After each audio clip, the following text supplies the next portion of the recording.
અને એટલી બ્રેડ પણ કાપી વાળી છે, કેમ કે આ માખી બહુ આવતી હતી ને એમાં વિડીયો શૂટ કરવાનું ભૂલી ગઈ. અને આમાં આપણે ખીચડી છે, આ આપણે અત્યારની નથી, જો કે હાંજની છે. અને આ વિડીયો જોઈશે ને તો તમે બધા વ્યા જશો, લાઈક તો કરતા નથી, કમેન્ટ કરતા નથી. તમે રહેવા જાવ, હું જ કહી દઉં.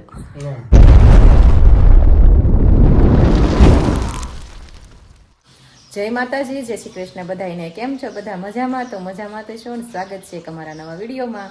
ફરી પાછો નવો વ્લોગ આપણે સ્ટાર્ટ કરી દીધો છે. અને જો કે વાગી ગયા છે તો 10:30 વાગી ગયા છે અને બપોરનો ટાઈમ પણ થઈ ગયો છે.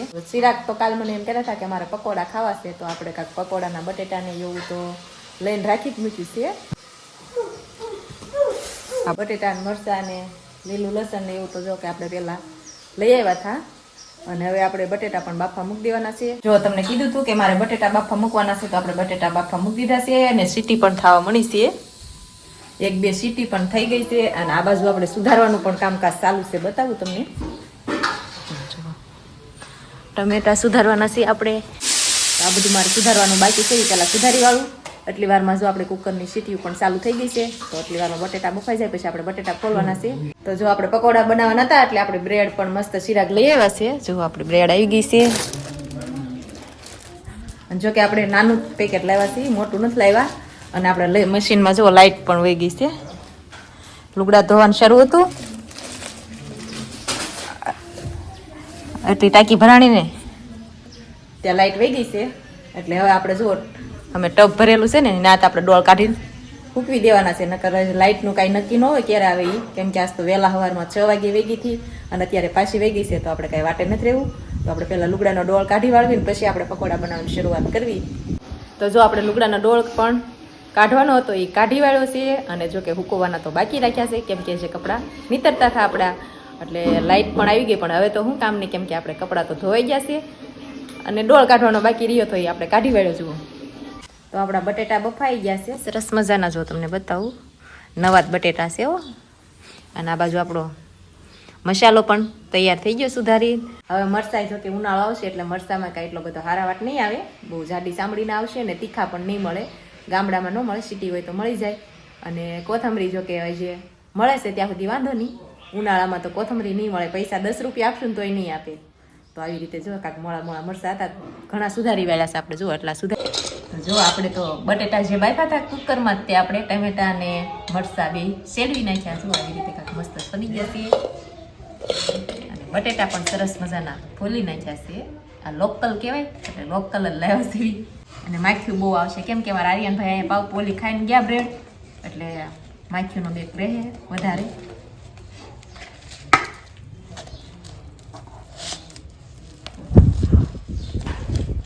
આવી રીતે ભાગી નાખીને બધો મસાલો પછી નાખવાનો છે. હાથ ન બગડે ને એટલે છે ને આપણે આ ભાજી શેપવાનું લઈ લીધું છે. અને અડધા તો ઢોળવાનું કામકાજ બહુ મારે વધારે હોય. આનાથી ફટાફટ આપણે શેપાઈ જાય બટેટા. અને આમ થાય તે ગરમ છે એટલે સારું પડે. આપણે જો બટેટા શેપી વાળ્યા છે, અને હવે આપણે આ બધો મસાલો કોથમરીને એવું નાખી દેવી.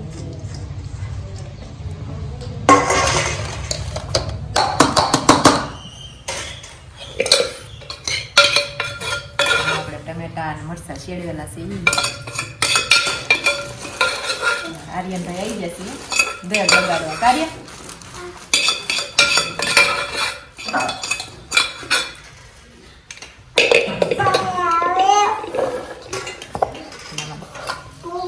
અને તો જો લીંબુ નાખીને એટલે થોડીક ખાંડ નાખી. તો આની તો ગળું ખાવાવાળા છે એટલે થોડીક ખાંડ તો બહાર નાખવી પડે. અને આપણે લીંબુનો રસ, ઉનાળો આવશે એટલે લીંબુ પણ બંધ થઈ જશે, થોડાક ટાઈમ મળે છે ત્યાં વાંધો નહીં. પછી આર્ય શું કેવું તારે? તારે કિયાન ક્યાં ગયો? બાળ મંદિરે ગયો છો? તો બધાને જય માતાજી, જય શ્રી કૃષ્ણ કહી દે. આમાંથી મોરસ નાખેલી છે ને એ ખાય છે કા? એ તીખું નહીં લાગે.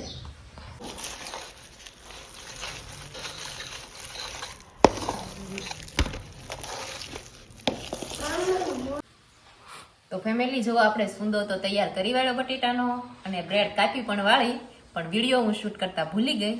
તો આપણે ભરવાની શરૂઆત કરી પછી તો આપણે પાછો વિડીયો શરૂઆત કરી દીધી છે, કેમ કે માખ્યું બહુ હેરાન કરતી હતી. અમારા આર્યનભાઈ જે હોય એ ઢોલ્યા કરે બધું ગળી વસ્તુ, એટલે માખ્યુંનો વધારો બે હતો એટલે મેં કાંઈ વિડીયો શૂટ નહોતો કર્યો.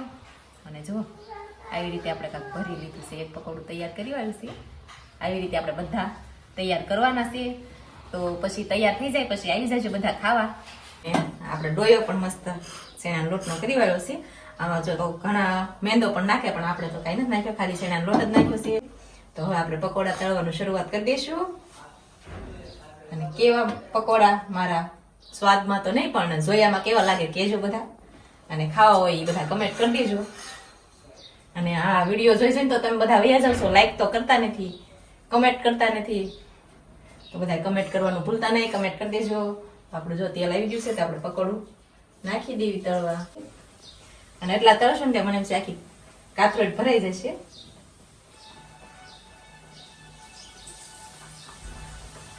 જો આવી રીતે તળાવવા મળ્યા.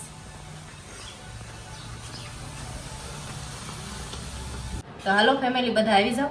જો પકોડા મસ્ત મજાના તૈયાર કરી વાળા છે. અને આ બાજુ જો આપણે મરચાંની ચટણી શીરા ઘાટું બનાવી છે. અને આમાં આપણી રોટલી છે. અને આમાં આપણે ખીચડી છે. આ આપણે અત્યારની નથી, જો કે હાંજની છે, તો આપણે જાવા દેવાની છે. અને આમાં આપણે હવે તો જો કે ઉનાળો આવી ગયો છે એટલે ઠંડી ઠંડી સાઈઝ છે. તો હાલો બધા પકોડા ખાવા. અને તમે કેમેરામેનની વાત કરશો તો કેમેરામેન તો જો કે આપણે ભાડે લાવ્યા છીએ, અને તો શરમ લાગે એટલે એ વિડીયો નહીં આવીએ કે, એટલે આપણો વિડીયો ઉતારવા નહોતો. ચિરાગ તો કાંઈ ઘરે હતા નહીં, એને ખાવાનું બાકી છે અને આપણે ખાઈ લેવી, કેમ કે ગરમા ગરમ છે ત્યાં મજા આવે ગરમ ખાવાની. તો હાલો પહેલા પકોડા ખાઈ લેવી, બપોરા કરીને પછી પાછા મળ્યા. ચિરાગની વાટે રહેવાનું નથી, આપણે ખાઈ લેવાનું છે. તો ફેમિલી આપણે બપોરા કરીને થઈ ગયા નવરા, અને પકોડા ખાવાની બહુ મજા આવી, હકીકત મજા આવી, મસ્ત બનાવ્યા હતા. અને આટલી વારમાં આપણા આર્યનભાઈ ફોન કેવો કરી નાખ્યો, જો ડાઘા ડાઘા. આપણે પકોડા બનાવીને ખાઈ રહ્યા ને તે અમારા આર્યનભાઈ ફોન જોતા હતા, તો એટલા ડાઘા પાડી દીધા. ફોનને પહેલાં સાફ કરવો પડશે. અને આપણે ચિરાગ પણ આવી જશે, તમને બતાવું. આરામમાં છે જો. કાં પકોડા ખાઈને નવરા થઈ ગયા? જય માતાજી બધાને. કારણ કે થોડુંક આપણને લો તમે રહેવા જો, હું જ કહી દઉં. ચિરાગને છે ને મજા બગડી ગઈ છે, કેમ કે હમણાં લગ્ન ગાળો ગયો છે એટલે ચિરાગને ખવાઈ જશે બરફી ને લાડવા. મને લાવો બે લેતો ખરી ખરી. તમે જમવા જાવ ને, હું થોડી તમારે ભગી હોય, એ તો એક લગ્નમાં ગયા ના આપણે જમવા હારે બેઠા હતા, બાકી બીજા બધે એકલા એકલા ખાઈ આવ્યા લાડવા. એમાં તો આવું થાય. એકલા ક્યાંય નથી ખાઈ આવું. એકલા જ્યાં હું ને કિયન બે ક્યાં ગામમાં આવું, તારે આવું ન તો હું કરું કે રેવા દો, ખોટી ગળાને તકલીફ ન થાય પી, કેમ કે એને ગળામાં દુખે છે, થોડોક અવાજ બદલી ગયો છે. અને જો કે પકોડા ખાવાની તો એ કે ઠરી જશે ને એટલે બહુ મજા ન આવી. પણ એને મેં ફોન કર્યો તો મને કહે કે હું આવું જ છું, તું તળીને બધું કમ્પ્લેટ રાખ. કા મારે બહુ થઈ ગયું પછી મેં તને ફોન કર્યો કે ટ્રેક્ટરમાં પંચર પડ્યું હતું કે એમાં ખોટી થઈ ગયા. વાહ, એ તો મોટા ખેડૂત થઈ ગયા હોય, ગયા હતા વાડીએ. એને આપણે હાથીને એવું કાઢવા નહોતું, એ પછી જાશું ત્યારે તમને દેખાડશું. તો એ વાડીએ વહી ગયા હતા એટલે પંચર પડી ગયું હતું, તો એ ટાયરને પંચર કરાવવા ગયા હતા. તમે ગયા હતા? જો એ વાડીએ ગયા હતા એટલે સરસ મજાના શેણા પણ લાવ્યા છે, તમને બતાવું. લીલા તે જો આવી રીતે આપણે બધા લાવ્યા એને પણ તોડવાના તો જે બાકી છે. ફેમિલી તો આપણે શેણા તોડવા નતા, એ શેણા પણ તોડી વાળ્યા છીએ. અને આપણે ડુંગળીને પાણી પણ સરસ મજાનું પાઈ દીધું છે. અમારા ડુંગળી વાવી તમને બતાવું. અમારા ફળિયામાં છે ડુંગળી, જો કે ઘણી વખત આપણે તમને બતાવી છે. જો આવી રીતે આપણે મારી ડુંગળી મોટી થઈ ગઈ છે. અને હવે કોઈને વેસાતી લેવા જવાની જરૂર નથી, થઈ જાય એટલે લઈ જજો બધા ખાવા. અને આપણે જો એ શેણા તોડી રહ્યા ને તે આપણા કપડાં પણ મસ્ત સુકાઈ જશે. આપણે કપડાં હંકેલવાના બાકી છે તો એ હંકેલી નાખવી. અને બસ આ સાથે જ આજનો વિડીયો પણ અહીંયા પૂરો કરવી છે. અમારો વિડીયો કેવો લાગ્યો કમેન્ટમાં ખાસ કહેજો, ને પસંદ આવ્યો હોય તો વિડીયોને લાઇક શેર સબસ્ક્રાઈબ કરતા જજો. ફરી મળશું નવા વ્લોગ સાથે. ત્યાં સુધી બધાને જય માતાજી, જય શ્રી કૃષ્ણ અને બાય બાય.